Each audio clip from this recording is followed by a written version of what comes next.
నమస్తే, welcome to Aadya media. నేను మీ స్వర్ణ. ప్రస్తుతం మనతో పాటు ఉన్నారు సీనియర్ జర్నలిస్ట్, సినీ పరిశోధకులు ఇమ్మంది రామారావు గారు. నమస్తే అండి రామారావు గారు. నమస్తే రామారావు గారు, ప్రస్తుతం వైఎస్ఆర్సీపీలో ఒక పెద్ద గందరగోళం జరగబోతోంది, జరుగుతుంది. ఓకే, ఇప్పటి వరకు జగన్ గారు అంటే విజయసాయి రెడ్డి గారే కుడి భుజంగా, లేకపోతే అన్ని విషయాలు చూసుకునేలాగా కనిపించేవారు. బట్ ప్రస్తుతం జగన్ గారు విజయసాయి రెడ్డిని పక్కకు పెట్టారు అంటూ వార్తలు వస్తున్నాయి. నిజమేనా? ఎందుకు పెట్టాల్సి వచ్చింది? లేదు, విజయసాయి రెడ్డి గారికి అయిపోయింది ఆల్మోస్ట్. ఆయన తాలూకు పదవీ కాలం ముగిసినట్టే. ఎందుకంటే విజయసాయి రెడ్డి వాయిస్ అయితే కంటెంట్ జగన్మోహన్ రెడ్డి. దేనికైనా విజయసాయి రెడ్డిని అడగండి అంటుండేవాడు.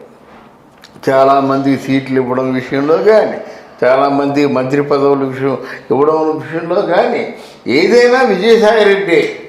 కానీ విజయసాయి రెడ్డి మీద ఎందుకు సహజంగా జగన్మోహన్ రెడ్డి ఎవరి మీద కూడా అనుమానం పడ్డు. ఒకసారి అనుమానం పడ్డాడంటే మరి ఆయన్ని ఎంతవరకు జాగ్రత్త తప్పించుంచాలో అంతవరకు తప్పించు ఉంటాడన్నమాట. ఇప్పుడు ఒక సజ్జల రామకృష్ణారెడ్డి మాత్రం ఆయనకి అత్యంత ఆప్తుడు. అంటే విజయసాయి రెడ్డి గారు ప్లేస్ ని సజ్జల గారు వచ్చారు ఇప్పుడు. అంటే ఇక్కడ సజ్జల గారు ఏం చేస్తున్నారంటే ఆయనకి నచ్చిన విధంగా బిహేవ్ చేస్తున్నాడు. ఆయన ఒక ప్రశ్నకి ఏమి సమాధానం చెప్తాడో అంతకు మించి పదునుగా సమాధానం చెప్తున్నాడు. ఎవరు? సజ్జల రామకృష్ణారెడ్డి. తర్వాత ముఖ్యంగా ఈ విషయంలో నాకు ఎందుకు వచ్చిందంటే, ఈ విషయం చర్చించడానికి సజ్జల రామకృష్ణారెడ్డి, డివి సుబ్బారెడ్డి, తర్వాత అక్కడ చంద్రగిరి నియోజకవర్గంలో ఉన్నటువంటి చెవిరెడ్డి భాస్కర్ రెడ్డి, వీళ్ళు ముగ్గురిని పెట్టుకున్నాడు. కానీ ఇక్కడ విజయసాయి రెడ్డిని ఇట్లాంటి ప్రాణాంతక సమయాల్లో, ప్రాణాంతక పరిస్థితుల్లో విజయసాయి రెడ్డి లేకపోవడం చాలా ఆశ్చర్యంగా ఉంది. నీకు ఆశ్చర్యంగా లేదు? ఇటువంటి మామూలు కాదు కదా చాక్ బ్రతుకుల సమస్య ఇది. ఒక పక్కేమో ఇక్కడ దస్తగిరి చెప్పేస్తున్నాడు మూలకారకుడు ఈయనే అని చెప్పేసి, ఒక పక్కేమో కోడికత్తి వాడు మొన్నే వాడు రివీల్ చేశాడు. అయ్యి బాబాయ్ ఆయన గెలవాలని కోరుకున్నాను, ఆయన గెలిపించడం కోసం ఈ ప్రయత్నం చేశారన్నమాట. అయితే ఆయన గెలిపించడం కోసం ఈ ప్రయత్నం చేసినట్లయితే ఈ ప్రయత్నానికి కారకులు ఎవరో చెప్పేశాడు. అంటే అక్కడ అది బయటపడింది, ఇక్కడ ఇది బయటపడింది, రేపు ఎలక్షన్ దగ్గర పడింది. ఆయన ఎలా ఉంటుంది ఆయన మానసిక పరిస్థితి, జగన్మోహన్ రెడ్డి పరిస్థితి. అందువల్ల ఇక్కడ విజయసాయి రెడ్డిని పక్కన పెట్టాడు అన్నది మరి ప్రత్యేకించి మనం చెప్పవలసిన అవసరం లేదు. ఆ కోడికత్తి కేసులోనూ విజయసాయి రెడ్డి అప్పుడున్నాడు, ఇప్పుడు లేడు. ఈ తాలకు వివేకానంద బాబాయ్ కేసులోనూ మొదట స్టేట్మెంట్ హార్ట్ అటాక్ వచ్చిందని చెప్పింది ఎవరు? విజయసాయి రెడ్డి. ఇప్పుడు లేడు. గమనిస్తున్నారా? కానీ మరి రాజకీయాలలో ఈ చక్రం తిప్పుతున్న వ్యక్తుల్ని అలా దూరం పెట్టుకోవడం కూడా మంచిది కాదేమో కదా. విషయం గమనిస్తున్నావా? అసలు ఆ రోజు వివేకానంద చచ్చిపోగానే ఫస్ట్ గవర్నమెంట్ తరఫున, ఆంధ్రప్రదేశ్ గవర్నమెంట్ తరఫున విజయసాయి రెడ్డి మాట్లాడాడు. హార్ట్ అటాక్ వచ్చింది, బ్లడ్ వాంతులు అయ్యాయి అని చెప్పేసి. రెండోది ఏమన్నాడు?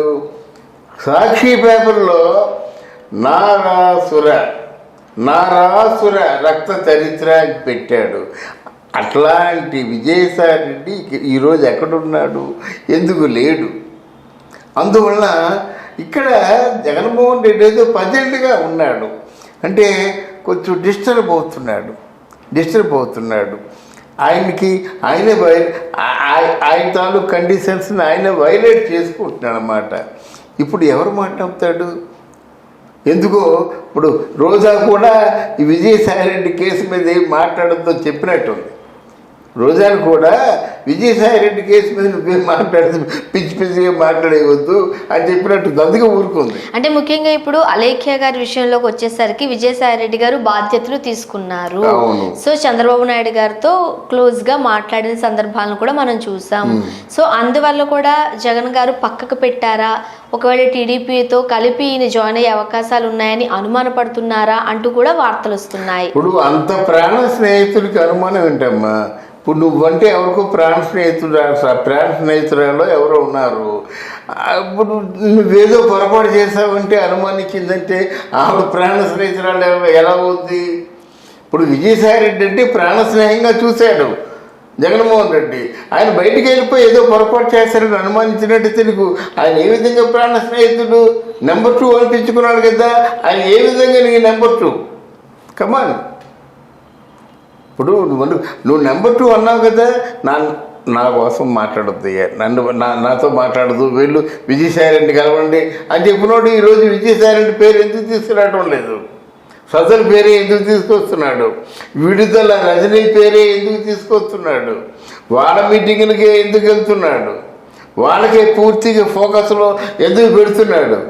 వీటన్నిటికీ సమాధానం చెప్పుకోవాలి. మాకు తెలియక అనుమానంగా అడుగుతున్నాం, అంతే అమాయకంగా అడుగుతున్నాం. ప్రజలు మాకు సమాధానం చెప్పాలి, అంతేగాని నేను ఎవరిని కూడా వాళ్ళని డిస్క్వాలిఫై చేయను, వీళ్ళని క్వాలిఫై చేయను. ప్రజల తాలూకు అనుమానాలను చేర్చవలసిన అవసరం మీకుందని చెప్తున్నాను అన్నమాట.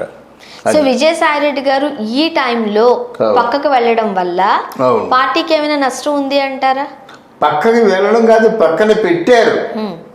ఎలా చెప్పు మళ్ళీ ఆ మాట? పక్కకి వెళ్ళారంటే ఆయన ఇష్టపూర్వకంగా వెళ్ళినట్టు, వాళ్ళకి వీళ్ళకి మధ్య ఏదో లాబింగ్ ఉన్నట్టు, ఆల్రెడీ ఆయన ద్వారా చూసుకున్నట్టుగా అర్థం వస్తుంది. అంతే కదా, అంటే మేబీ అది కూడా అయి ఉండొచ్చు. అందువల్లే చంద్రబాబు నాయుడు గారితో సన్నిహితంగా పెరగడం కోసమే అలేఖ్య రెడ్డి గారి విషయంలో ఎక్కువగా మాట్లాడుతున్నారేమో. అవునమ్మా, అదే అందుకే నేను సమాధానం చెప్పేశాను. విజయసాయిరెడ్డి మాట్లాడితే ఇద్దరికీ, ఇప్పుడు ఆయన ఏ మాట మాట్లాడినప్పుడు కూడా ఇప్పుడు జగన్మోహన్ రెడ్డితో పాటు విజయసాయిరెడ్డి కూడా శిక్ష పడుతుంది కదా. ఆయనలో సగం అండి, ఆయన చేసే నేరాల్లో సగం, ఆయన చేసే గొప్పలో సగం. అందువల్ల ఆ గొప్పలు చెప్పొచ్చు, కానీ నేరాలు చెప్పినట్టయితే సగం నేరస్తుడు ఈయన అవుతాడు కదా. ఆయన ఏం చెప్తాడు? సరే, ఇప్పుడు విజయసాయిరెడ్డి గారిని వైఎస్ఆర్సీపీ పక్కకు పెట్టినట్లయితే పార్టీకి ఏమైనా నష్టం ఉందా? డెఫినెట్గా ఉంటుంది. డెఫినెట్గా ఎవరైనా ఇప్పుడు మనకి ఎప్పుడు కూడా చరిత్ర తిరగేసుకుంటే మనకు అత్యంత ఆప్తుల వల్లే మనకి నష్టం వస్తుంది. ఆ రోజు అల్లూరి సీతారామరావు చచ్చిపోయాడంటే అలాగే చచ్చిపోయాడు, మన ఆప్తులే ఇచ్చిన ఇన్ఫర్మేషన్ ద్వారా చచ్చిపోయాడు. ఎందుకు గాంధీ చచ్చిపోయాడంటే అత్యంత ప్రాణ సహితమైనటువంటి గాడ్సే మాట. గాంధీ అంటే విపరీతమైన భక్తుడు. అలాగా చాలామంది ప్రాణాలు ఇచ్చారంటే వాళ్ళు పూర్తిగా అంత క్లోజ్గా ఉండేవాళ్ళు అన్నమాట. వాళ్ళకి చరిత్రలో అందరూ వస్తే ఎవరు చేసినప్పుడు కూడా ఈ కారణం చేస్తే వాళ్ళు అస్తమించేశారన్నమాట.